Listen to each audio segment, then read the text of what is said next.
কেন, কিসের ভিত্তিতে? আর কিছু সাংবাদিক ভাইরা ওর কথাগুলো কোনো প্রমাণ না নিয়ে কি সুন্দর অবলীলায় আপনারা প্রচার করে দিচ্ছেন। আর কিছু মানুষ সেটার মধ্যে কমেন্ট করছে। আমি কি এগুলি দেখি না? আমার সারাটা দিনই তো কাটে মোবাইলে এখন, যে কে কি কমেন্ট করছে।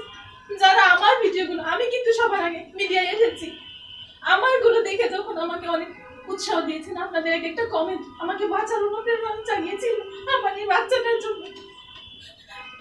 কিন্তু এখন আমার হাজবেন্ড যা শুরু করেছে, এই কমেন্টগুলো দেখলে আমার মরে যেতে ইচ্ছা করে, আমার সুইসাইড করতে ইচ্ছা করে। কিন্তু তারপর আমার মনকে আমি অনেক কষ্টে আমার ছেলেটার মুখের দিকে তাকিয়ে আমি শক্ত করি আর ভাবি যে না, আমাকে আমার প্রমাণ দিতে হবে। ও যে মিথ্যে অপবাদ আমাকে আমার ফ্যামিলির সম্পর্কে দিচ্ছে, এগুলো তো সত্য না, এগুলো তো কোনো ভিত্তি নাই। তাহলে আমি কেন এগুলো আপনাদের সামনে আনবো না? এই যে আমার বোনটা, আপনারা তো এই যে মিডিয়ায় আছেন, আপনারা তো কত কাজ করেন, কতজনের সাথে আপনাদের উঠা বসা, কতজনের সাথে আপনাদের পরিচয়।